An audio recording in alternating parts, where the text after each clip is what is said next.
Hi, how are you? How we doing? All right. So, How's everybody feeling out there? had some good reaction to our Def Leppard. Def Leppard currently at a 75% on our Def Leppard Ears I catalog. can't believe there's likes. somebody who is negative. Somebody did not like it. I don't know what you're what so I can tell you. anti about. There's like, no, I don't like Gods of War. Stop it. That such a naysayer. You're It's like, "Dude, dude, you're stage bad." fright is weak, and you know it, Carson. They really were. So no comments, and that's all right. We're having fun with it. That was our first one. We are continuing the tradition here today, and we're doing so with Garth Brooks. Garth Brooks.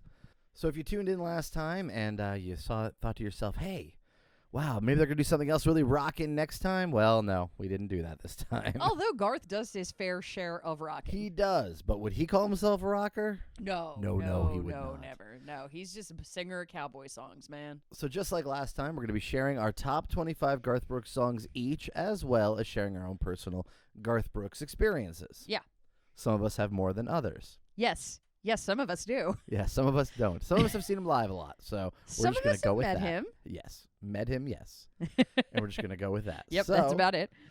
Let's kick it right off. What is your number 25 Garth Brooks song of all time? My number 25, and I'm just going to preface this whole list by the difference in how I approach this versus Def Leppard. I really approach this because I've seen Garth Brooks somewhere around like 35 times or something. And granted, I've seen Def Leppard more. But with Garth, he does this thing at the end of the show called housekeeping or house cleaning, and he'll play random songs that people have signs for. And how I kind of approached this was, if he didn't play it already in the set, what do I want to hear during house cleaning? And so that's why I really kind of approached this as, what would I want in a Garth Brooks set list? That's fair. If that makes sense. I didn't approach it with any worry to historical significance.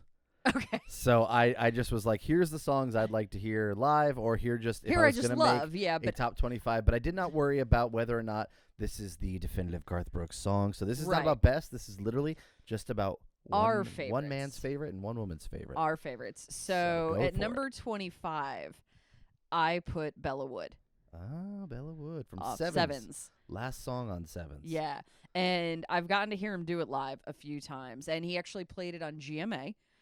So I'm sure that's available on YouTube if you want to see Garth with just him and a guitar playing that song. And it's about the Christmas truce and World War I. Yes.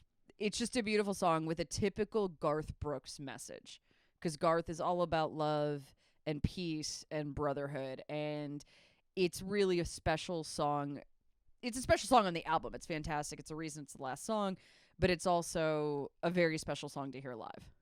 Fair enough.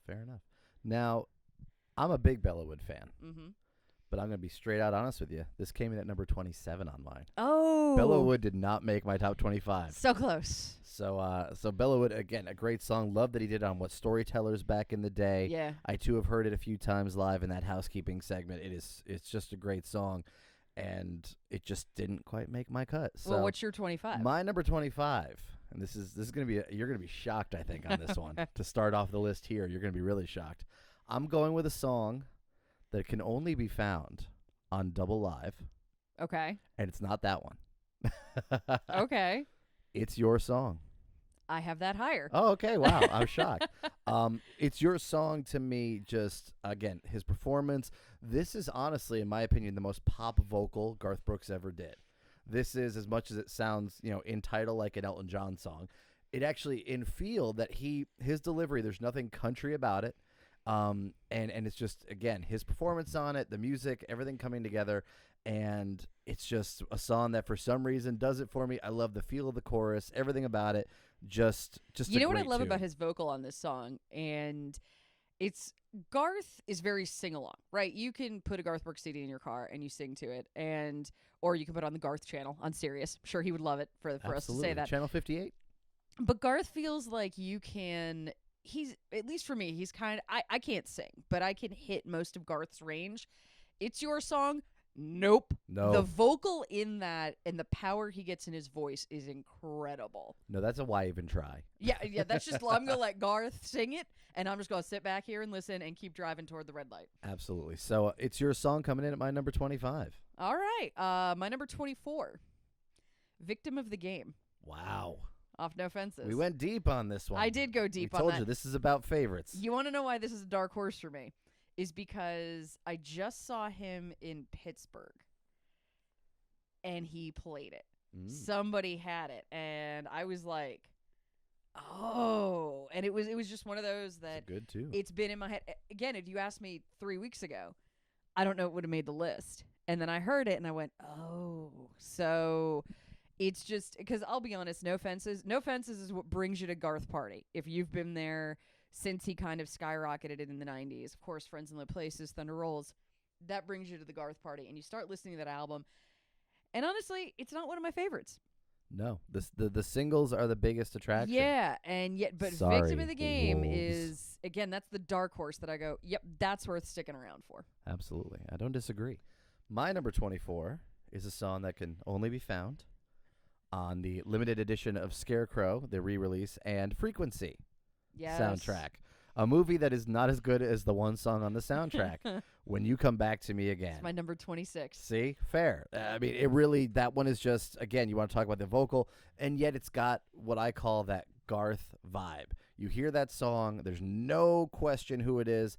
I don't even know if Garth wrote it. I don't know if he did or he didn't. I believe he says that they asked him to write a song for the movie. So, yes, I'm fairly certain he wrote that. But it's a Garth song that if it's one of those that even though it's coming at number 24, if you were to ask me, okay, I've heard Friends in Low Places, tell me what Garth Brooks is about. Give me that song that's going to make me like the rest of his catalog.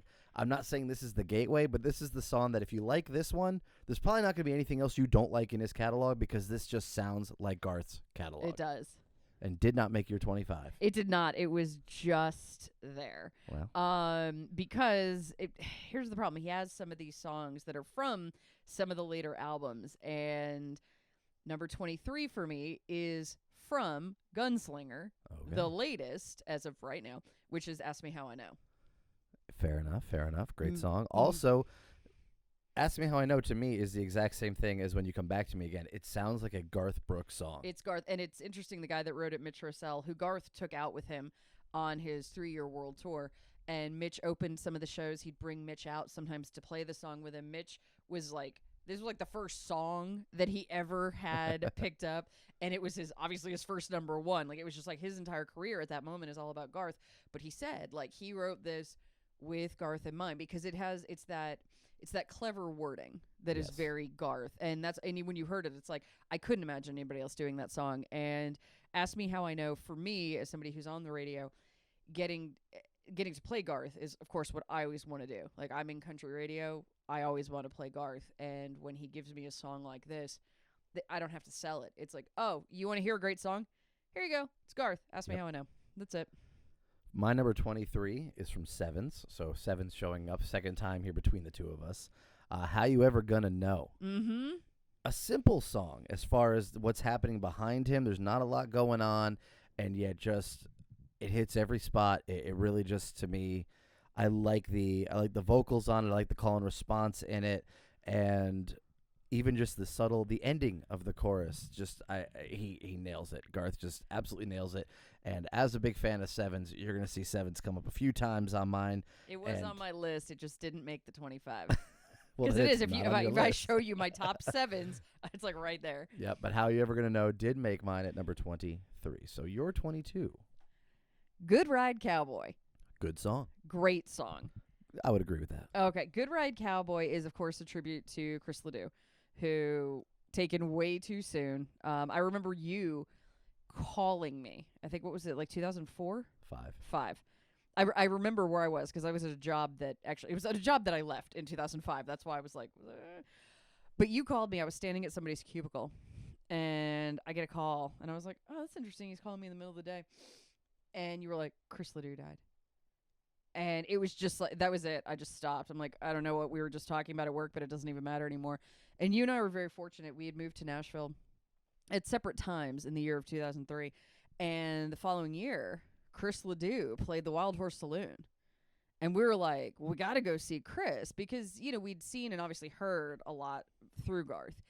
And getting to see him on stage at the Wild Horse with the bucking bronco, like the mechanical bull. Mm-hmm. And it's like It was the whole stage show. It was the whole show, and obviously he'd been sick. Like, he just, you wouldn't have known it by Nope. looking at him. And Good Ride Cowboy, I love the tribute to him.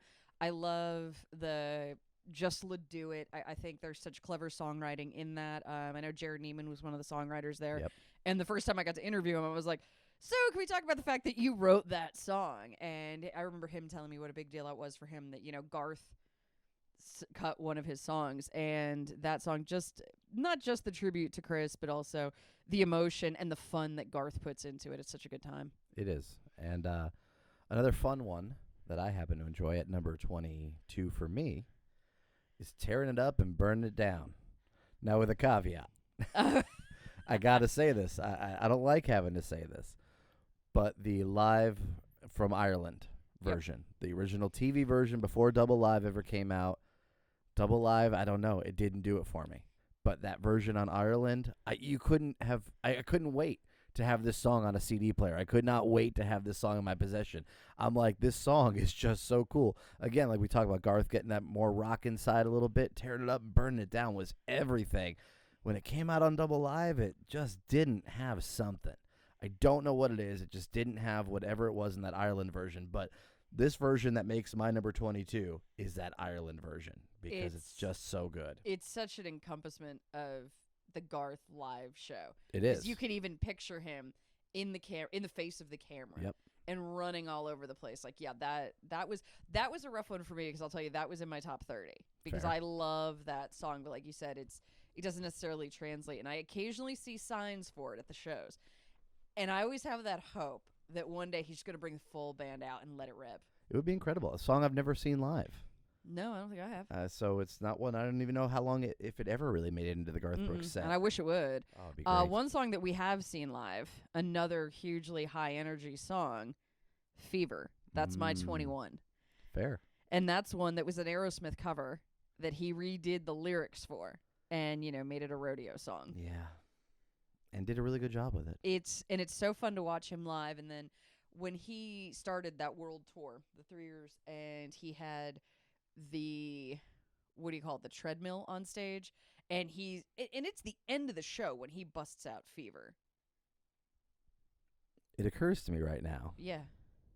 As you're saying this. That's right. You're making these faces, and that's why I didn't do Fresh Horses. You miss Fresh Horses? When compiling this list together, I completely missed anything Fresh Horses. Wow, you missed. And the problem is I can think of two that would probably replace something in here. But I'm gonna go with my Fresh Horses list version of this. Okay. Well, I just realized I'm like Fever. I'm not sure would have made my list, but I don't even remember ranking it. yeah, but I know one song that would. Yeah, absolutely. There were two. Nope. So I'm gonna go with my Fresh Horses list version. When I talk about other Fresh Horses songs, feel free to chime I'll in, just because chime I in. know, because my Fresh Horses is there. Yeah, I'll just chime in. Yeah, you were making these faces. I'm like, is I it don't not know recording how right? I did it.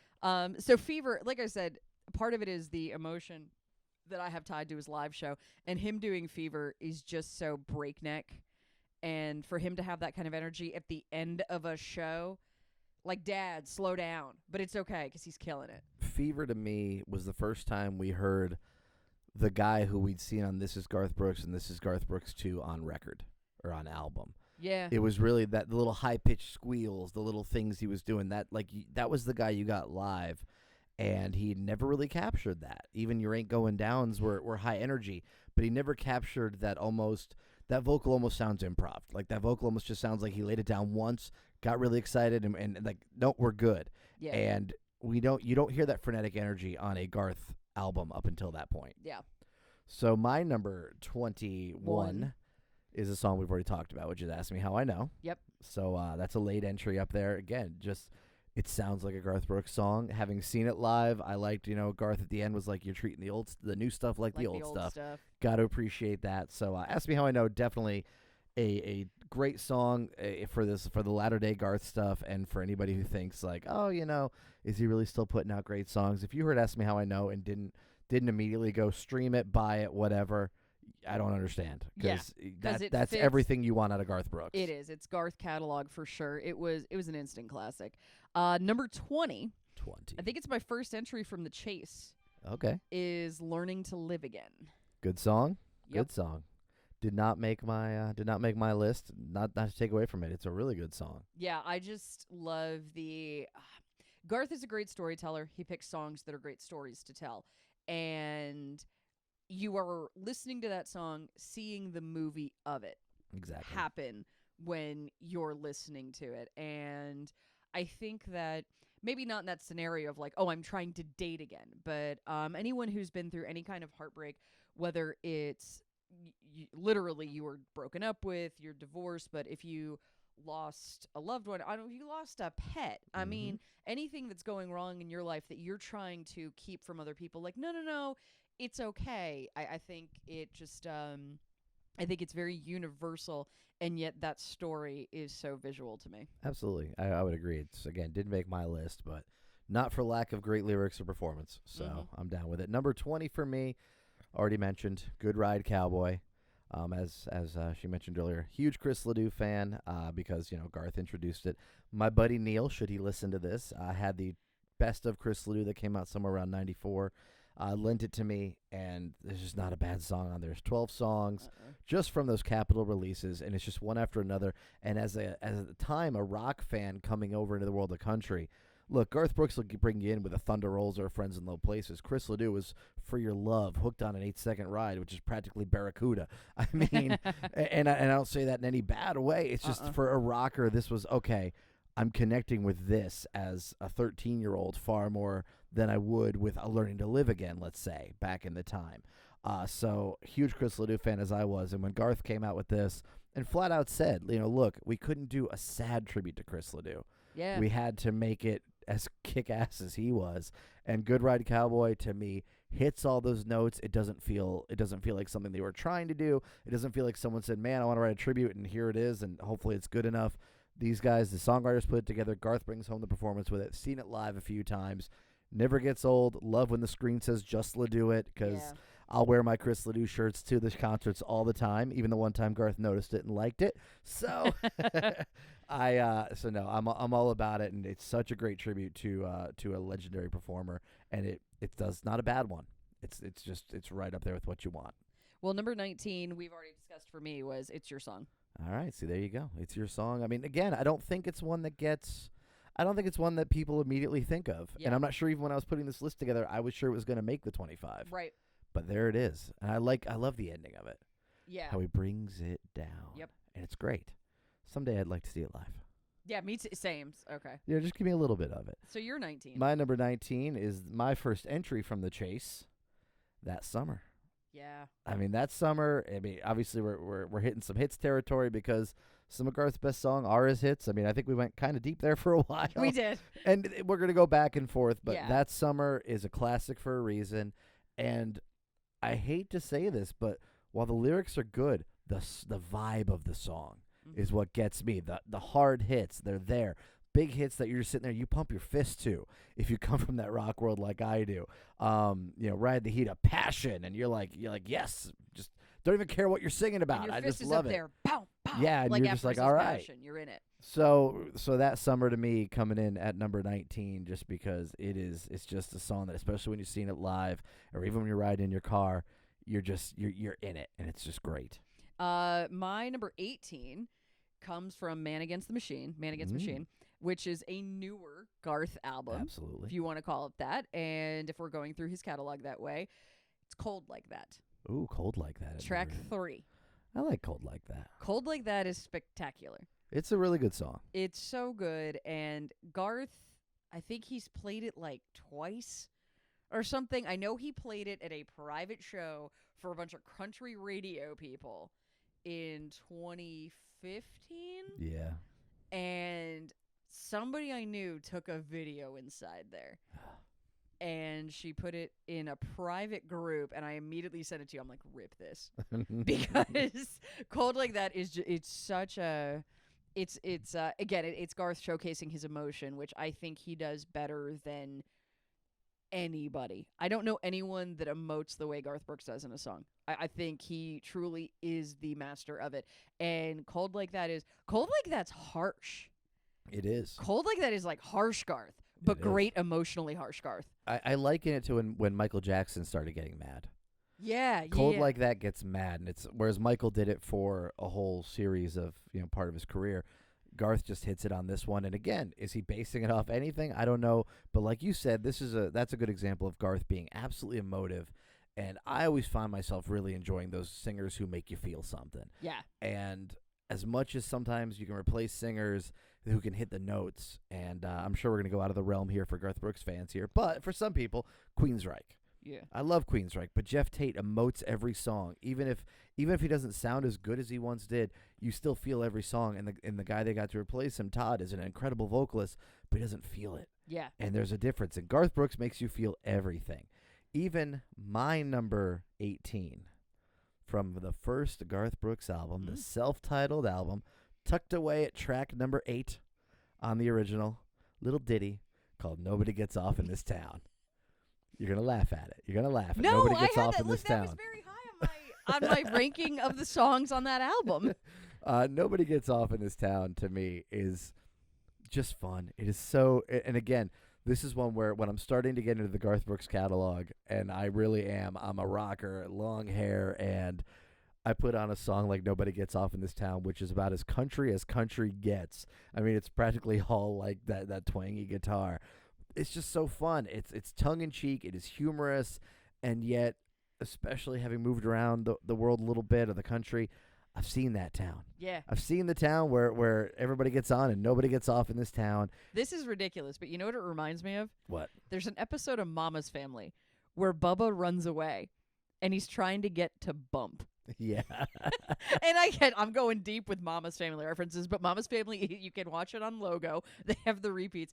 And she talks about Eunice getting to Bump. Yep. And it's the whole thing, like they don't even have a stop sign. And I just picture Bump. That's fair. And again, the thing about the song is you picture this town. Yeah. And I'm sure everybody in every part of the world, even in ones that don't have like that necessarily that rural feel, probably know a town that nobody gets off in. Yeah. And it's just, to me, it's a fun song. That's why it's high on my list. So good. It's one that if it comes on, I would never skip it. No, So, no. That's my number 19.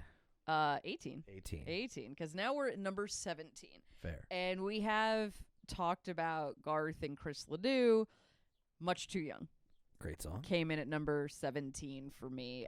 Because one of the best parts of the live show is everybody screaming, "God bless Chris Ledoux." No, what am I talking about? Yeah, that's right? Yeah. Yeah, I'm like, suddenly I got caught up in my head. I'm like, no, it's like, yeah, worn out tape of Chris Ledoux. It's the "God bless Chris Ledoux" part. And it is, because it was one of those things that, like, some people in the crowd started to, if you've seen enough Garth shows, you knew it was coming. Yep. So there was a little even group. if you saw the TV specials. Right. And so it was like, there you had that handful of people who are like, all right, we know Garth is going to do it. And then it just kept growing and growing. And now it's the entire stadium. He had 75,000 people at Heinz Field. God bless Chris Ledoux. And it's that whole...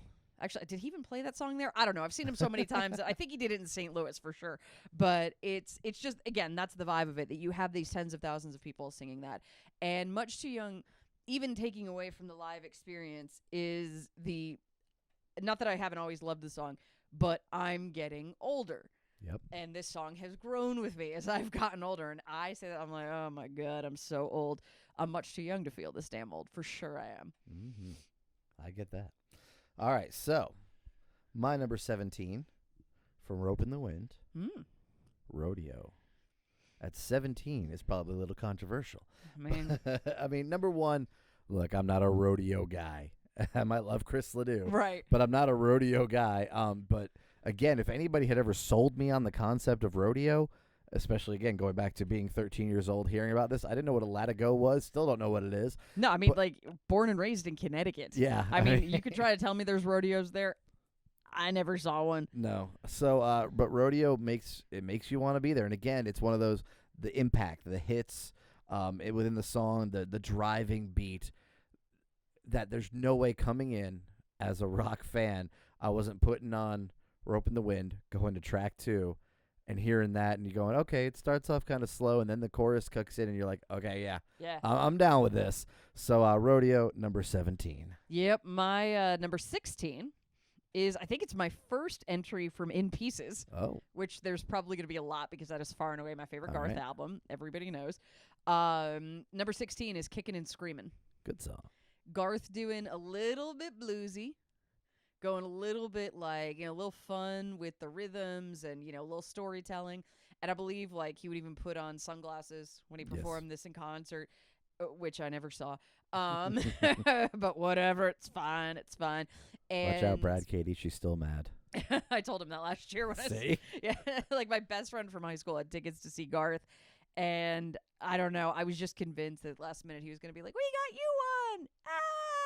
And you know what? He didn't. That did not happen. It did not happen. So I did not see Garth on the Pieces tour.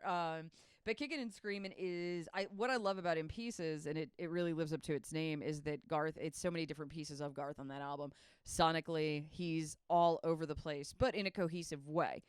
It's not disjointed, it's not scattered, but Kickin' and Screamin' is just a really interesting vibe and fun story. And for all these years, it actually was my high school yearbook quote about we come in kicking giddy up, God holler and whoa. And it's just it was just a new creative spin for Garth, and I just think it's a great tune. My yearbook quote was from Seinfeld, so obviously I'm not as deep. But Kickin' and Screamin', to build on that, I would love to see, he has Keb Mo come out with him back in the day a few times. Yeah. I would love to see Keb Mo just sit there with a guitar plugged in and just playing that song and just laying it down. Like something like that would just be so cool to see one of those players just tackle it, because it's a well-written blues song. And, I don't know what my uncle did, but he must have done it right. Tell me you couldn't see Buddy Guy kicking that line off somewhere. So, I'm sorry. I meant motherfucking Buddy Guy. Yeah. All right. Buddy Guy. My number 16 is also from In Pieces, but it is not Kickin' and Screamin'. It is Standing Outside the Fire. That was my top 30. That was Standing Outside the Fire was hard for me to leave off the top 25. Standing Outside the Fire, again, I'm going to have to say part of this is the visual of this is Garth Brooks too. The actual fire was just cool. But again, when you go into the story songs, when you go into the uplifting songs, I think Standing Outside the Fire actually accomplishes what Garth has tried to do a few other times and nailed with Standing Outside the Fire, that, just go out there, take the risk. As a guy who did it, I love hearing that from him, as well as, everybody up on the stage with him. Standing Outside the Fire just hits everything. And again, big chorus that starts off in this little itty bitty verse.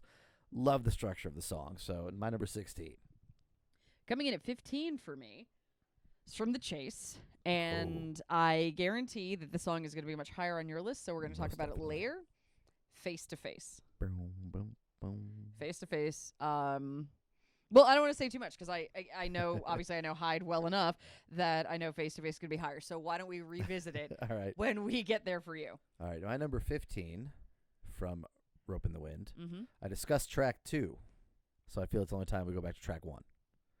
Against the Grain. Obviously, pairing that with Standing Outside the Fire on my list makes a lot of sense. Again, being the age I was when you put that in, it starts off with that bump. Okay. Yep. And then it goes to nothing again. And then it's a noodling song. I mean, it really is almost bluegrassy. It's almost, and it just has, I love the vocals on it. I love the harmony vocals in the chorus with the big long grain. Again, lyrically, it just hits every spot. And when you're getting into that world like I was at the time, Against the Grain just hits so well. And I love Rebellion, so Against the Grain makes perfect sense to me right there at number 15. We'll probably talk more about that. I figured.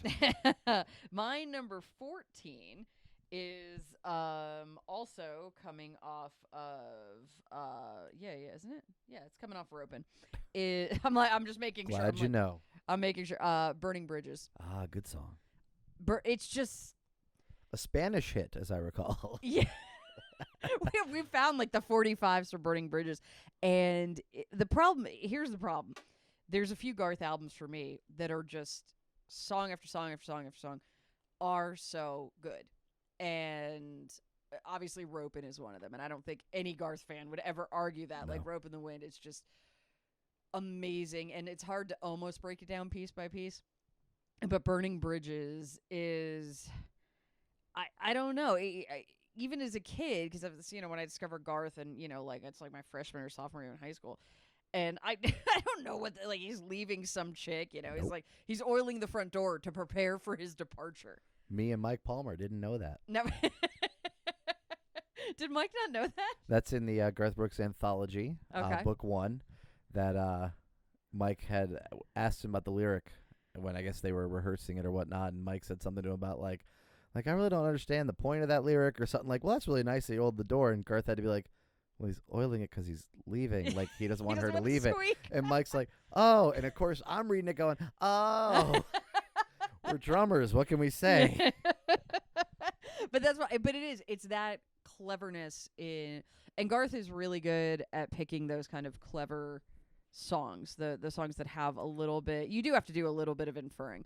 Absolutely. And Burning Bridges is just another one of those great examples, and fits the whole vibe of Ropin', which is most definitely, that's not a cowboy song, but it's a cowboy country album. It is. My number 14 is going to be controversial. Uh-oh. Putting it out there right now. It's a great song. It's the gateway song for most. It was not my gateway song. It is Friends in Low Places at number 14. 14, which means every song I say after this, I think is better than Friends in Low Places. That if I went to a Garth Brooks concert where he only played 13 songs, I would be okay with him not playing Friends in Low Places because I heard these songs. Wow. I know what I'm going into with this. I understand. You do. But again, this was not my gateway. This was not the song that got That's me true. into Garth Brooks. So Friends in Low Places come in at number 14. Again, amazing song. Great song, and perfect song. we're going to talk a lot about Friends in Low Places. And that's why I won't go too deep into it, except for the fact that it's controversial based on where I put it. My number 13 is, don't call it a comeback. I've been here for years. He'd been here for years. However, with this song, we had not heard from Garth in a hot minute. Fair. And not only did Garth come storming back over the gates, he made country music history. All right. With number 13, More Than a Memory. Mm-hmm. More Than a Memory. Suddenly we have new Garth Brooks music. After Garth has announced his retirement, it's been a few years, and he comes out with this song that made history by going number 1 its first week. No country song had ever done that before. Yep. Which, it's weird to think that, and yet now that I know how charts work in country music, it makes total sense. The problem is, number 1, it's Garth, but number 2, you could not deny that song. It was the exact song you wanted, number 1 out of Garth, because we'd already had Good Ride Cowboy a few years prior. And so when you hit More Than a Memory, it was, okay, we need that traditional Garth ballad. Yeah. And yet we don't want it to be a rehash. And yet, much like When You Come Back to Me Again, much like Ask Me How I Know, you hear it, and it feels like a Garth Brooks song. Feels like Garth. So, yeah, I have no issues with that one for being at number 13 for you. My number 13, we already spoke about, the Spanish hit single, Burning Bridges. Again, Ropin', top to bottom, just what an album. And those deep cuts are fantastic. And I got to give much love to the girl we met at one of the Nashville recovery shows back in 2010 who had the sign for Burning Bridges, and dang it all if he didn't play Burning Bridges for us during housekeeping. Oh. And I mentioned that it was a single only in Spain, I believe, when he did that. And, we've seen the 45. We know it exists. Just a cool song, good vibe. This is one that, I even just like the little musical cues. I enjoy his performance of it. I don't think is the most emotional Garth Brooks. It's almost a straight read, and yet I love it. I love the sound of it. And for that song, honestly, it doesn't need it. It should be a straight read It because should. there's a guy who's like, yeah, I'm leaving her. Yeah, you don't regret it. He's almost calculated about it. You're saying, look, it's not gonna, I'd like to be better than this, but I'm not. So can't we all relate to that? I mean, I feel you, Garth, because I'm not better than that. Every broken diet, every every abandoned New Year's resolution, we've all been burning bridges. So that's my number 13. So I think Burning Bridges is better than Friends in Low Places. Wow, look at you. My number 12, we've already spoken about, Rodeo. Oh yeah. The thing is, it feels like Ropin' the Wind is going to get a lot of love on this list because how can it not? And like I mentioned before, I think most Garth fans would say the same. But Rodeo, like I talked about, you and I growing up in Connecticut, I saw This Is Garth Brooks. And our dad worked at NBC, and he was like, yeah, this guy, he's like this really big deal in country, and he's got this special. And we were like, all right, we'll watch it. And here's this guy climbing ladders, and there's rain, and there's like fire, and what does this guy do? And it's like, wait, hold on, like this is the stuff I watched on MTV 3 years ago with, like my hair bands. Like this is what I was watching on Headbangers Ball, but it's a dude in a cowboy hat and with a headset mic. With a headset mic, yeah, because he's got to be free to move about the stage, and so when it's with that kind of star power and that kind of magnetism that he has, anyway, the next day, my dad's like, yeah, I'll take you to the record store, and, because he's like, great, she's getting away from that stuff that's all about, like, these, like, R-rated guys. Like, let's get into country now. He liked Poison. He did like Poison. But he takes me to the store, and we go look at No Fences because it had, Friends in Low Places, which was, for me, the gateway. We'll talk more about that.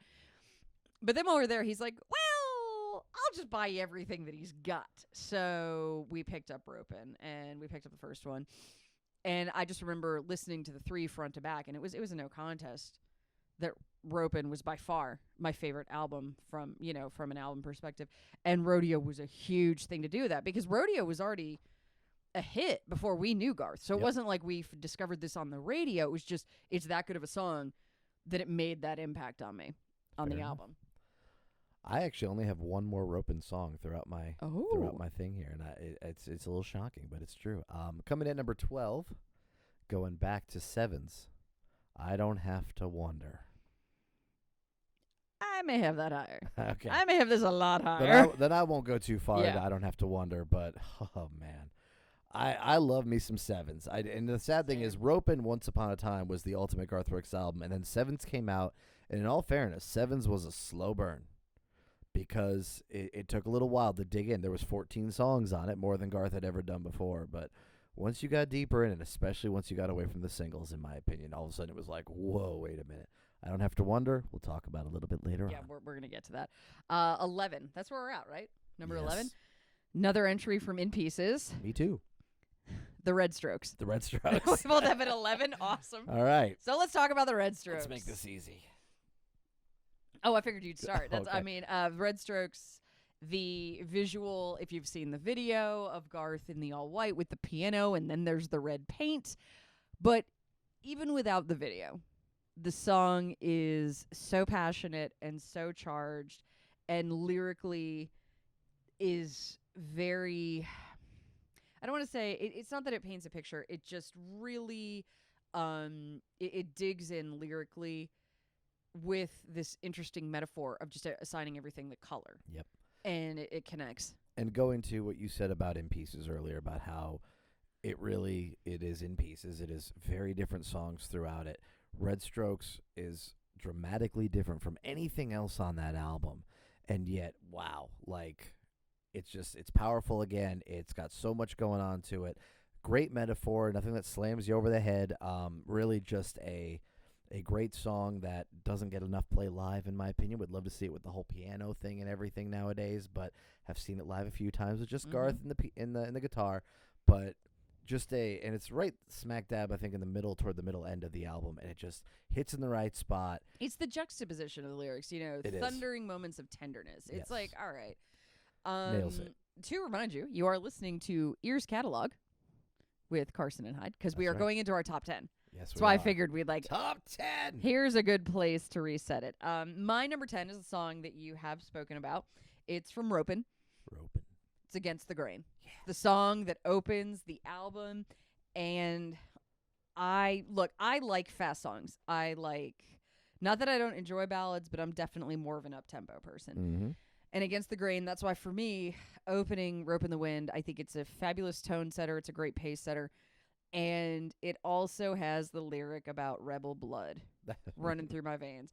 I'm listening to this album. I have just decided I'm going to the University of Mississippi, where I'm going to be a rebel. And that I've always taken as my personal Ole Miss song. Fair enough. We are not the Bears. Stop. We've gotten rid of the Black Bear. We're now the Land Sharks. Candy Graham. Yeah. Again, we've talked about it, so that's a good one. Number 10 for me comes from also In Pieces, as the previous one has. Ain't going down till the sun comes up. Such a great song. I mean, again, it's frenetic energy. How Garth Brooks does it without falling over, without being able to breathe, I don't know whether it's live or on album. They were sitting there one night, and he says, "I want something with machine gun lyrics." Mm-hmm. And that's what they wrote him. And they're like, "How are you ever going to sing this? How He'll are you ever figure it going to out. sing it 20 years later?" Well, he does. And he looks like, and then he also sings it while when he's on the conveyor belts on the stage. Oh, when he that was like happening. climbing the drum riser. Yep, climbing the drums. Oh. I mean, just insane. It's Dad, always get down! I'm worried you're going to break something. it's always a great moment live, It and is. it's a great moment when it comes on in the car. It's just ain't going down till the sun comes up. At one point, was my number 2 Garth Brooks song. Yeah. So that tells you how much my tastes may have changed. It was hard for me to leave that off the list. It didn't 'cause make it is. at all. Oh, that's so sad. It was, again, it's like top 30, top That's 32, but it's, again. You've got about 70 in your top 30. I'm just letting you know. I do. I put that out there. But the other problem is because it's a part of In Pieces, and you're asking me to rank the songs on my favorite album. Yes. That's so hard. I get it. Number 9. Number 9 for me is off No Fences. Thunder Rolls. Good song. Because the performance of this live, I will admit I need the third verse. The studio version's great, but live is spectacular. And just the addition of that third verse and the fact that Garth Brooks was banned. That video was banned for, like, He was a rebel. Garth was our badass, man. That's why he was against the grain on the next album. It's like Garth was like Kiss. Yeah. Remember when they were banned from MTV? Well, Garth in Satan's service. Giss. And he did. It's Thunder Rolls, and he talks about, if you rally around this song because of you've been a victim of domestic violence or something like that, that he always really does take pride in singing the song and making it. It's just such a huge production live with the thunder and the lightning. And it was very interesting seeing him at Heinz Field where we had a rain delay. And suddenly, like, the thunder starts, and people are like, is this a song, or do we have to go back inside again? 75,000 people don't have really to know go in what's the happening. concourse.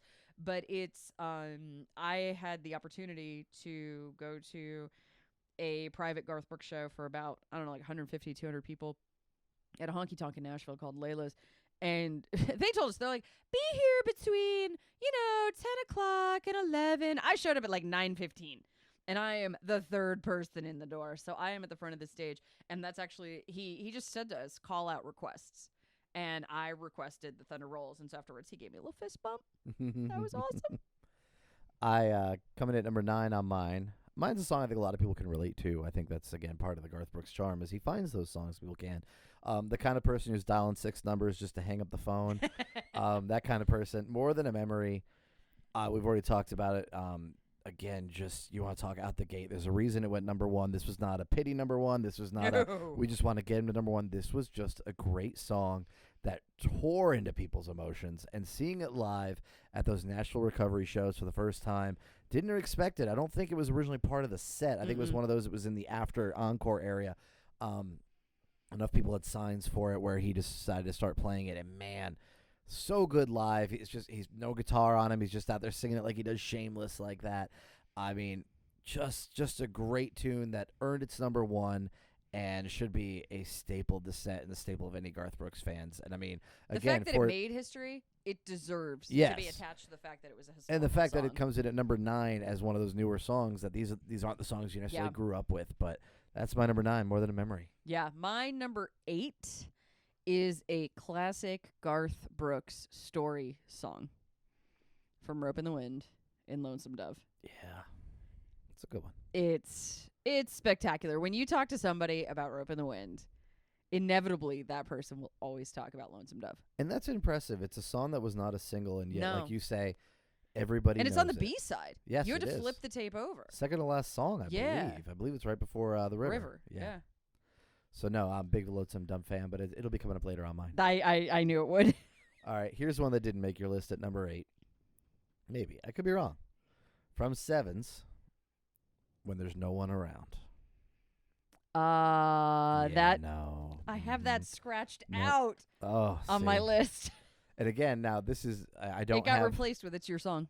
when I think about the fact that I left off Fresh Horses, it may have come in a little lower, higher. I don't know. It probably would be where it's at. I think even my highest off of Fresh Horses, I won't mention yet because I know you will because it's a universal song. Yeah. When There's No Run Around, and again, you're talking toward the end of the album, as I recall, if I'm trying to think of it correctly here. I mean, again, a song that works for Garth Brooks, works for his presentation, that everyone understands. Everyone understands the vibe of the person you want to be, the person you are, the person that when there's other people, you hide a little bit, and that when there's no one around, just absolutely nails it. And again, the presentation. Do you know of the it. lyric that kills me in that song? I don't. About the tape of old failures Yes. playing in my head, like 4 a.m, and I'm lying in bed. Because I don't know if everybody goes through this. I like to think they do. It would really help the coping. But there are times where I do lay my head down, or I'm driving somewhere, and you just have that mindless time where your brain goes to places you wish it wouldn't. Like that time you were in 11th grade, and you did something stupid, and that nobody else remembers but you. Yep. That you have that, and that lyric has always stuck with me, and that's why I mean I'm sad I crossed it out, but we had room for 25. Yep, it's true. I couldn't put a bunch of asterisks in this. So it would have been 26, is what you're saying. Well, I already had something at 26, but it's right there. It would have been number 78 of the top 30. But when there's no one around, dark horse favorite from sevens. And I'm not even done with sevens. All right. Oh, I'm not either. I'm not done with sevens either. But this one is not from sevens. This one, interestingly, it is the only song Garth has that's a title track. Fair. Man Against Machine. That's a good song. Man Against Machine. You and I have had this conversation recently that, so Hyde and I, back in 2014, I'm going to try to give you the abbreviated Cliff's Notes version. Please understand, Hyde and I moved to Nashville in 2003. And we end up working in radio, and I get into country radio. But you know what sucks for me? Garth Brooks is my number one. And Garth is retired. Garth's living in Oklahoma. Garth is raising his babies. But okay, but I'm in country music. And then, all right, I go back into rock, and I move. I leave Nashville. And what happens a year later? Garth Brooks is coming back, everybody! And I'm like, shit! Like, no! And so in September of 2014 is when he launched the world tour that ended up going on for 3 years. And he did, 11 dates in Chicago? Yes. 11 nights there. And we had talked about going, and we'd looked at tickets. And Garth doesn't usually allow his stuff to go up on YouTube. So when people post it, he takes it down pretty quick, like his people. But you had a search online, so you're getting alerts that people were posting videos. And you're watching them. You start sending me links, and you go, now, why aren't we going to these shows again? Because that was like the first weekend. Didn't make any sense to me. Didn't make any sense. And so I said, all right. So we went online and we looked, and there were some like behind the stage that were still available. We said, screw it.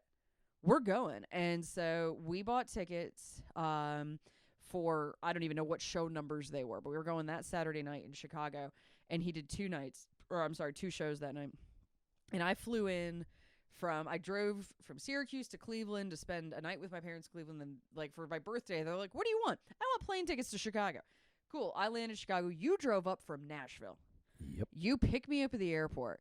And then while we're there, we're like, he's got a show after the one we have tickets for. And we go to the box office and we pick up more. Because we're going to go to both shows. And he opens with this song. This is where I'm getting back to. That we don't know. He opens with this song, Man Against Machine. And everyone's like, nobody knows it because the album's not out yet. We don't even know if it is a song from the album. That's the thing. Yeah, nobody we knew. We don't know anything about it. Nobody knew what was coming. And looking back on that now, the fact that he opened so many shows with that, because then I went on to see him in Buffalo, where I went to 5 of the 6 shows he played, and he opened with Man Against Machine. That song is... So I remember when somebody did a review of the album, and they called it Garth Brooks meets Rush. And I said, well, guess who I love? Rush. So if that's your hybrid idea, I'm not mad about it. But Man Against Machine is Garth Brooks getting back to what he is, which he is a man of the people, despite the money he's got, despite his fame. Garth has never lost his everyman-ness. Because, this is the guy, I can tell you stories about people who have run into him randomly in Nashville. And he's a dude in his carpenter jeans and his little work boots who's getting lunch at Subway. Yep. And this to me is the epitome of Garth's realness. Fair enough. I think you kind of hit it. So I'm just going to go to my number 7. Yeah. The Thunder Rolls. Yay! This was my gateway song. We were playing it at a camp that I went to, a day camp. And Is that Sassicus? it was. And again, my buddy Neil and his brother Mike were playing this song in Friends in Low Places, and I liked Thunder Rolls, and I knew you'd gotten into Garth Brooks. And so I remember borrowing the cassette from you to listen to this one.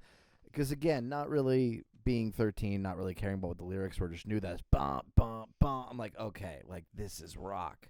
Like, this is cool. This is hard hits. There's all kinds of things in there for that hybrid person like me who was looking for something new as rock was taking a downward slide. It fit the bill and opened up my world to a lot of other things, but the Thunder Rolls just never disappoints. Was at one time my number 1, is now number 7. Wow. Throughout times Oh, but that's changing. a good number for Garth. He does love that. He does love 7. So, yeah, Thunder Rolls coming at number 7 for me. Well, then let's move up to number 6. Another song off Ropin'. All right. What She's Doing Now. Did not make my list. What? I know. Oh, my God. It was a struggle. I really had to sit there and really think about it, and it fell under. Wow. What She's Doing Now is... tearing you apart. It is. That song just... whoa, that will wreck you every time. It's... again, it's Garth at his best with the emotion and the heartbreak. And he's not even just heartbreak. It's like his heart's been shattered or his heart is almost hollow. Mm-hmm. And you really feel that in this song. And, you know, I dialed her own number, but no one knew her name. And it's, again, you hear it. It's just, it makes you want to cry, even if you're not in that place where you don't have a person who you are thinking about. You could be in the happiest marriage or relationship, whatever. And that song, his delivery of it is still going to make you cry. It's an interesting thing when a performer can make you feel an emotion that maybe you've never or aren't currently feeling. Yeah. And that's an interesting thing whenever a performer can do that. And Garth is the master. There are things that I can't necessarily relate to, but you come out at the end of the song going, man, if that ever does happen to me, this is how I'm going to feel. And What She's Doing Now is a fantastic example of that. My number 6 is a song that is absolutely inspirational to me, and it's one of those that if you ever need that kick in the pants to remember that you never stop fighting, it's a title track that Garth did called Man Against Machine. Okay. This is one, again, it's just the swagger of it. There's the whole part about, you know, you bust your ass to pay the bills, you do it all again. I mean, like, everybody can relate to that. He says he acts like my dues have not been paid. Yeah, and I mean, again, everybody who hasn't been that. there, who hasn't at an accelerated age been told you're starting over again, or that, you know what, you haven't earned it yet. We've all been there, and the point is, you know, I look at it, and it's one of those things that makes me go, you know what? I don't want to do this like this anymore. So Man Against Machine is there, in addition to just being a kick-ass song, so much so that night when we were there, first time through, I mean, it starts with that whole pop-up part, and you don't even know that it's the same song we're about to hear. Right. Like, you don't know it until you get the album, and then it just kicks into that cool moment. But the second time through, I'm like, I'm paying more attention to this, because whatever I heard that first show, I loved. And Man Against Machine, to come in at number 6, being a very recent Garth Brooks song, definitely the most recent in my top 10, it's penetrated that far, just right below the top 5 of all those Garth classics. Man Against Machine should sit right up there with them. And Garth Brooks, if you're listening, I'm putting this out there because we didn't use any of your music. You should not be taking this down from YouTube. So don't worry, we know better. Yeah, we know better. But let's get this back in the set. Oh, please. So good. Anyway, that's my number 6. All right, my number 5 has been discussed already. All right. I Don't Have to Wonder from Sevens. That's I know we just mentioned it about how Garth has a way to make you feel things that honestly you probably don't have that emotion. No. But I Don't Have to Wonder is, you know, when he talks about, you know, I took your ring from my pocket and, you know, drew back and I let her fly. It's like, now, as a materialistic person, my first thought should be like, oh my God, you threw a diamond ring. Like, no, that's so much money. But that's actually not the first thought I have. It's like, I get it, man. I get it. Yep. You are that broken. I get. Yep. And again, Garth makes me feel. and the angels sang like thunder. Oh, I watched myself go I under. mean, come on. I don't have and to you wonder do. anymore. You're just like, whoa. And then, like, should we go check on this guy? I mean, he's singing. I guess he lived. I know, but I don't know. Like, is he singing from beyond? Because did he die? Did he throw himself off the bridge? I don't know. Or is he singing as happy? He's like, as the angels. I don't know if he weighed himself down or not, but no, just an amazing, amazing song. Number 5 for me, song we've discussed already. There's going to be a few of those. Actually, I think I got one. I've got one that we haven't discussed on my end. In Lonesome Dove. Well, that's pretty good. I've got a few that we didn't hit as much and some that might be shocking. In Lonesome Dove, I realized I also lied a minute ago, but that's okay. In Lonesome Dove, like you said, story song, cowboy song, female empowerment song. The twist at the end. The twist at the end. No one knows who fired the gun, but ain't no doubt if you ask someone in Lonesome Dove. I mean, it's such a cool classic story song. No one tells a story song like Garth Brooks. I'm sure he'd disagree with me and want to name me 15 other people who did. He's wrong. Yep, Garth, this is one time I'm going to tell you. Understand that he's you're wrong.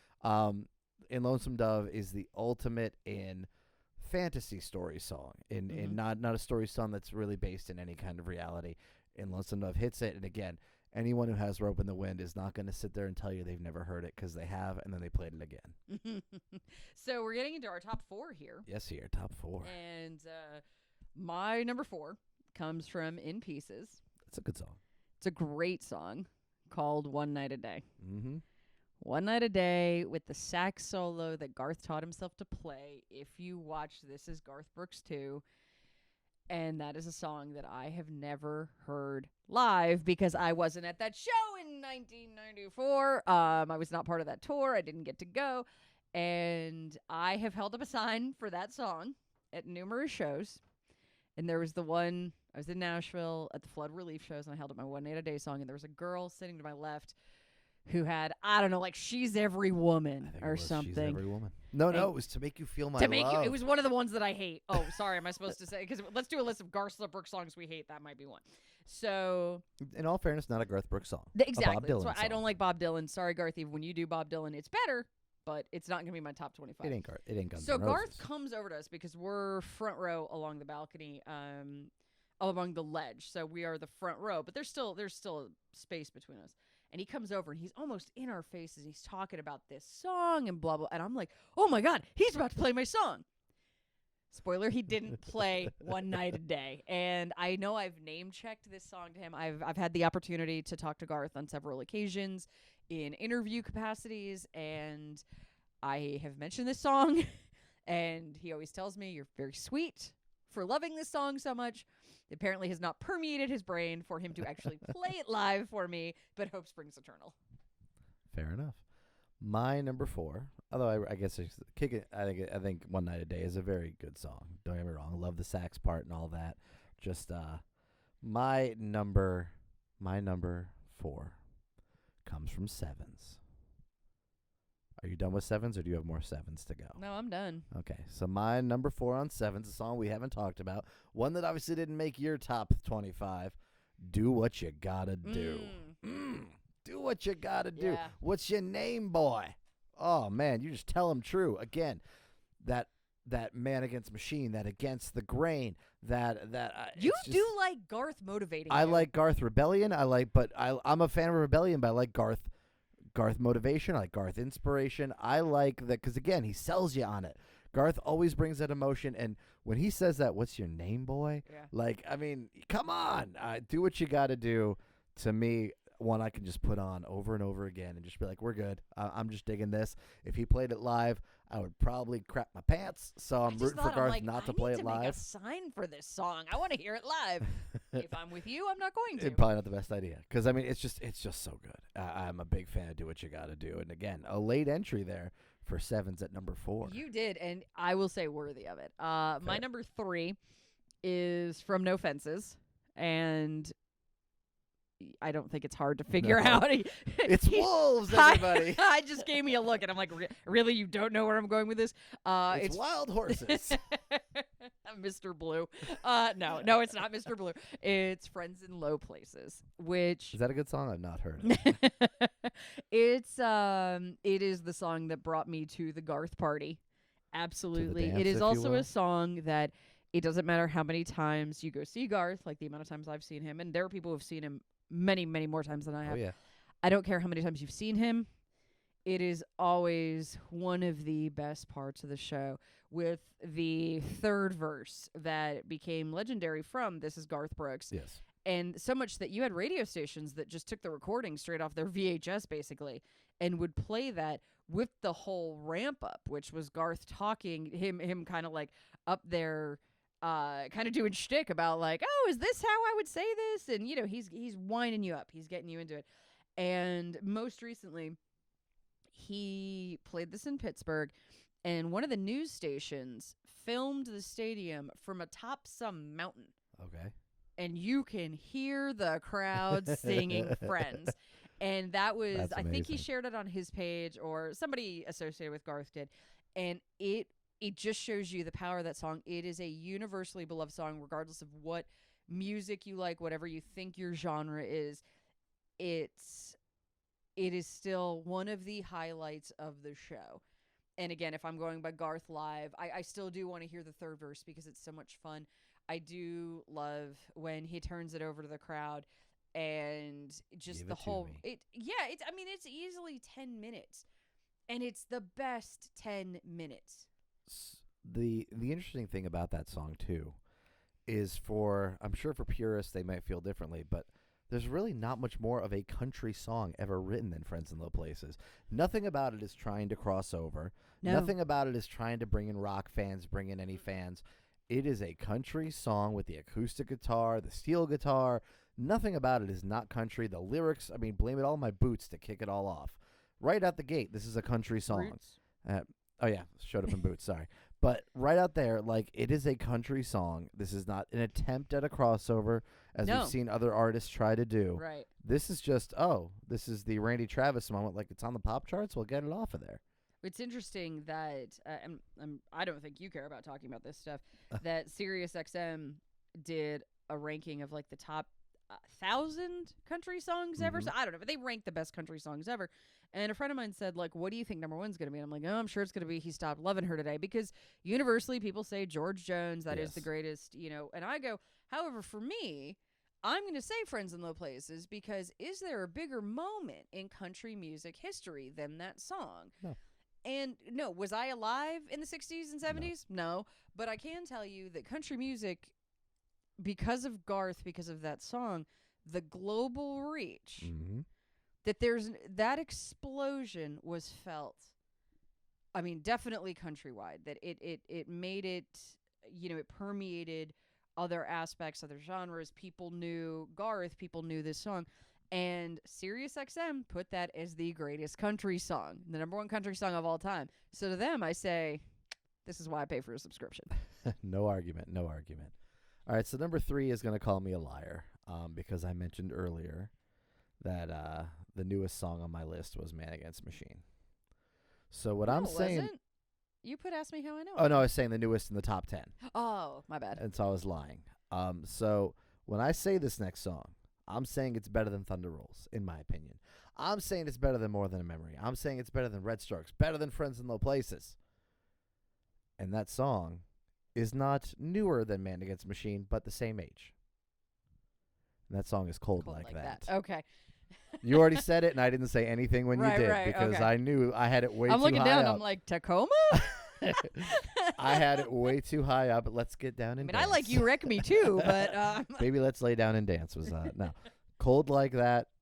Garth, I mean, again, number 3 from a longtime Garth Brooks fan, edging out all those classics. Cold Like That is everything you love about Garth Brooks and then some. No one else could sing this song well. Mm-mm. No one else could do what he did with this song. And sorry, it hits every note, including even the little dropout in coda musically. Yeah. The ending, like, it just would not have thought to do that if I was writing it. There it is. It makes all the sense in the world. Just saying, I think everybody who's ever been wronged, everybody who's ever been victimized or whatever it is, can sit there and go, man, I wish I could get away with being like that guy for a day. Mm-hmm. Man, I wish I could just not give a crap. And Cold Like That, phew, nailed it. I mean, if you could be the one tied to the tracks. That's right. That's part of it is Garth, his overall persona that I still think is him on camera, off camera. I think this is Garth in his life is really probably like one of the best human beings on the planet. He just seems to be just an overly great guy. And yet getting to just that slight twist. Mm-hmm. Not even quite evil, just the, I just wish it could be like this for you. Yeah. It's like, oh, Garth got a little mad. Garth got mad.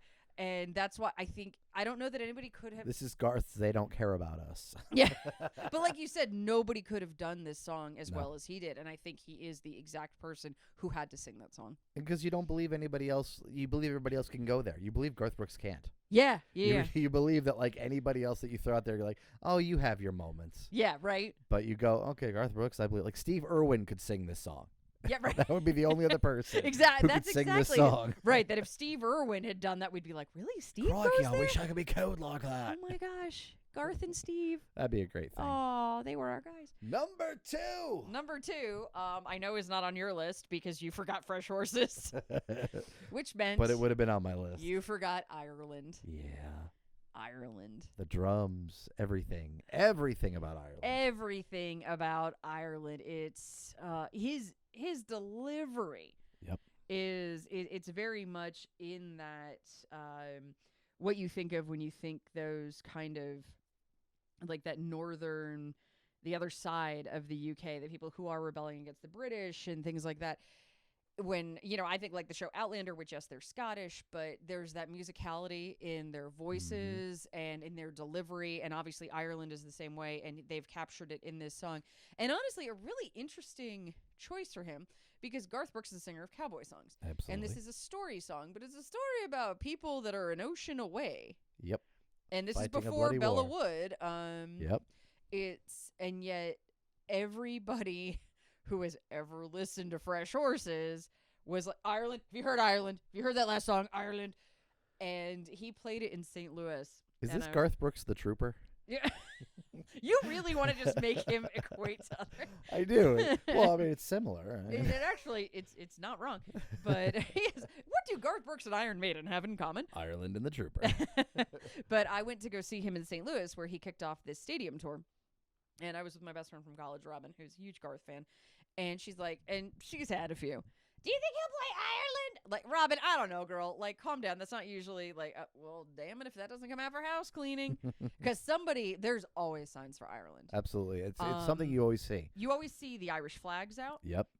100%. Somebody in Pittsburgh had an Irish cowboy hat. So it was like the green and white and orange. And they had that on. And when we went to see him in Chicago on that, the first stops of that world tour, we saw women in the front row who were there from Ireland. They were. They had their flag. They had the signs. We came all the way from Ireland to see you. And that was because Garth had canceled the Ireland shows. Yes. That he wasn't able to do because which he's still not happy about. Nope, because the local government didn't like how much noise there was going to be and whatnot. Which, really? Yeah, so you also, can we talk about Garth Brooks fans in terms of noise? All right, yes, I mentioned that recording from Pittsburgh where people filmed the stadium from a mountain. You could hear it. However, I was reading an article about the show in Pittsburgh and how they had 0 arrests or citations. 75,000 people, and trust me, some of them were drinking. Some of them were tailgating all day. You were saying that some of them were perhaps members of the AHBA? They might have been. Nailed it. I see what you're doing there. They're a fun-loving crowd. I've heard that about them. But with that massive humanity that you literally had 0 issues. And so to that municipality in Ireland, please understand, we're behaved. We do good. You know why? Because Garth keeps us entertained. We don't have to make our own fun and, light stuff on fire. Garth's a really good entertainer. That's why he's won so many times. And so we'll behave there. So feel free to bring him back. I'm a big fan of Ireland. It would have made my list. I can guarantee you that. The other one from Fresh Horses, I would say now, I can say Old Stuff would have made my list as well. That was hard for me to leave off. That was actually, it was between that and Fever. Fair. For me. But well, I can confirm before before I get too deep, some of the ones that just bubbled under for me, which I'm wondering, I don't know if any of these would have made your list or not. I know the first one would not have, Cowboy Bill. I had that like number 5 from that first album. Somewhere Other Than the Night, I had high up. Yep. Not Counting You is just a fun little tune, and New Way to Fly I had up Not high. Counting You is number 2 off the See? self-titled. Wow, so like self-titled just didn't do well in your world. No, it basically got much too young.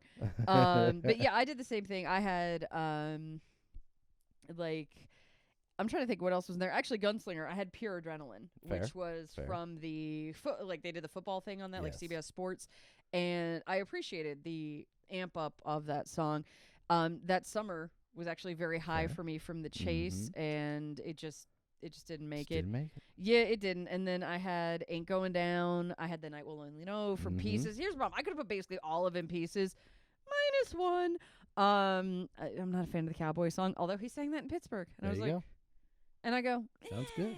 All right, Garth plays it live. So anyway, we've gone through kind of, even Man Against Machine, like, I made the joke about Tacoma, but Tacoma's a decent song. And then, but there are things like Wrong About You is a really fun sing-songy thing that it didn't make my top 25, but doesn't take away from the fact that actually I really like that song. I like People Loving People, and I do it too. didn't make my top 25. So you're number 2. What did is a number 2, a song that Garth, I swear, has performed live once. Nah, I'm just kidding. Maybe once. Written by Tony Arata. Not that one. Oh. No. You, that one, not the one that they're thinking. Cause oh, no. when you think of of Tony Arata song and you're going, I know which one. This one. Yeah, that one didn't make the list. Face to Face, which was brought up earlier by Carson. God, what do you like better than Face to Face? I like one song better than Face to Face. Face to Face is, again, a rockin' song. So for the rocker in me, it was easy to like it. Again, go into that inspiration, go into that rebellious, it'll never go away until the fear you're running from is finally embraced. Heck yeah. Just such a different song. The Chase is known for being a darker Garth album. I don't know if it gets darker than Face to Face in the Garth Brooks catalog in every possible way. Every verse of that just keeps you on a decline farther and farther into the depths. No. One of the few songs that might get darker is The Night Will Only Know, except The Night Will Only Know is not told in first person. True. That's why Face to Face to me is darker. Face to Face is in the end. So yeah, Face to Face to me, I just don't know how you don't listen to it at the end and you don't feel just completely impacted by it. I know I was over 20 years ago, and to this day, it comes on. Again, that intro guitar just lays it down, sets the scene, and Face to Face to me, the second best Garth Brooks song, in my opinion. So what is number 1? Can we talk about Face to Face a little more? Oh, go ahead. Because I did get to see Garth do that. Oh, that's right. It's performed live twice then. Yeah, he and he didn't do much of it, but he did something at the Bluebird Cafe in Nashville. If you know anything about country music, which if you're listening to this, you probably do. If you watched Nashville. Yeah, if you watched Nashville. But the Bluebird, it's the place where songwriters go and, play their songs. And there's usually about 4 of them, and they do what's called a round, and everybody plays one song, and they do it a few passes. And that's where Garth signed his deal, was at the Bluebird all those years ago. Well, anyway, he did a very special thing at the Bluebird with a bunch of his writers, including Tony Arata. And I was very fortunate to attend that because the Bluebird is small. It is the size of a Postage stamp. I think you could fit maybe 90 people in that room. And so he's there with people like Victoria Shaw and Tony Arata, and he's talking about Tony and, of course, The Dance. We all know The Dance and Tony. But I know Tony for other songs, including Face to Face. And when Garth started talking about, and the way he led up to it, I'm like, he's about to play Face to Face. And I'm sitting with a guy who actually works for Garth. And I was like, oh my God, he's about to play Face to Face. And I'm losing my mind. And I don't even care that I look like the world's biggest goober because I'm about to hear Face to Face. And damn it, I did.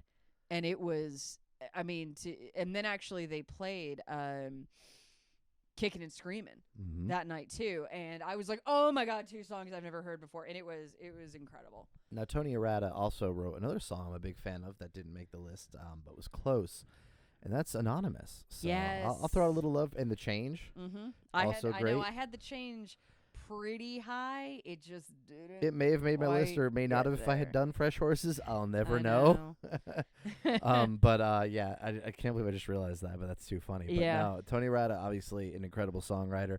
And The Dance is a great song, but did not make my list. I know I'm horrible. Your number one. Zero surprise to Hyde. No. And zero surprise to anybody that knows me. Off in Pieces, of course it is. Callin' Baton Rouge. Heard That is my hype song. I used to sit in my car and listen to it on my In Pieces cassette, and I knew just about to rewind it, where I might get the tail end of the Red Strokes, but I would listen to Callin' Baton Rouge over and over and over because that energy. And Garth knows. He says it's his favorite song to play because the energy in any stadium, or any arena, wherever he's playing, everybody goes insane because you can dance. And I always call it, I Tigger. I bounce like the character from Winnie the Pooh. I bounce up and down during a song. Woo-hoo! And I actually got to be front row at one of the Garth shows when he wound up the tour in Nashville in 2017. And I was front row. And I know the set list well enough. And I know we're getting to Callin' Baton Rouge. I put my phone in my pocket because I said, I am front row for Callin' Baton Rouge. I just want to be in this moment because this song is, and it's so funny now because you listen to it and lyrically it's so dated. Yeah. Because he needs change to get to a payphone. And yet nobody cares. Nobody cares. Nope. How many girls are named Samantha because of that song? True. There's so many of them because that song universally, we all know how great that is. In fact, because it's number one, I feel like I can expand a little bit more and talk. Zach Myers from Shinedown, who's the guitarist. I had the opportunity to interview him a few years back, and he had posted this whole, if you go through his Facebook page, and you have to go back to about 2015, how Garth Brooks is his guy. He is a huge fan of Garth, and he's been a fan since he was a kid, and he knew somebody with Garth's camp, and he got to go to one of the shows, and he got to speak with him, and he presented Garth with one of his guitars. Like, he's got a signature guitar. And Garth would use that to play Callin' Baton Rouge every night. Wow. And his buddy would take a picture every night and text it to him as proof Garth is still using your guitar. Well, we have Zach in, and we had a Shinedown show for my radio station. And he got here, and I was like, look, I appreciate you and your band are here. I really like Shinedown. However, I want to talk to you about Garth Brooks. And he goes, what? I said, look, I followed your saga on Facebook. I'm a huge Garth fan. And we talked for 15 minutes on active rock radio about Garth. And I didn't care, and he didn't care. We just want to talk about how much we love Garth Brooks. And the fact that he had that moment of his guitar being used for Callin' Baton Rouge, bro, you win. You win at life. Get it. No, it definitely brings the energy up in usually an already energetic crowd. Yeah. It really does. There's something about it. It's got the frenetic fiddle. The operator, which put me on through part, like, it's just, again, it's that breakneck speed, and yet just there's so many different pops and kicks throughout it. I mean, I get it. Live, it's such a fun song. The only thing that sucks about it is it's short. Yeah, that's true. I just wish it would go a little longer. Like 2:12. Yeah, it's so short. Yeah, so no, I get it. I love seeing it live. It just doesn't make my list. What does make my list is a song that I've seen live a number of times. A song that even saw it in Central Park. He did play it at Central Park when we were there, because we haven't brought American that up. Pie? Yeah, American Pie, long song ago. Oh, no. This song, to me, sounds best on vinyl, and it's a shame that most people don't have the vinyl, and it's a shame that it's not part of the upcoming vinyl box set. Much too young. Really? Because it's not even the Chris Ledoux line. Nope. I mean, I owe the guy for putting the line in, and I owe the guy who introduced Chris Ledoux to Garth Brooks as detailed in the anthology book, which if you don't have, go get it. But again, it's one of those getting older. You know, did I relate to it when I was 13?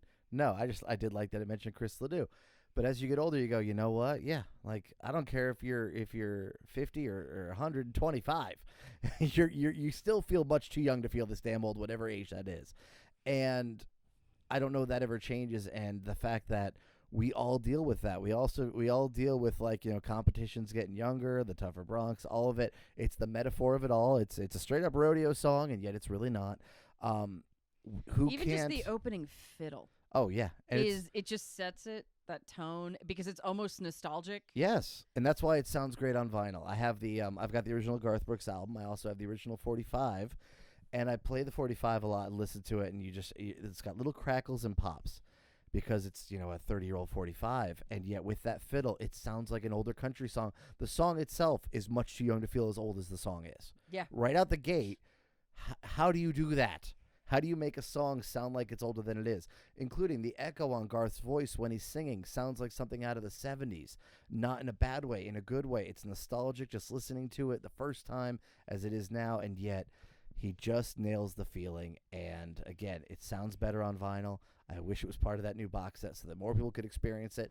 I would gladly give mine away if I was a nice guy, and guess what? I'm not. You're not. So I'm going to keep holding on to them and my original Garth vinyls, and man, much too young to me as I've gotten older. It's there, and again, the Chris Ledoux mention.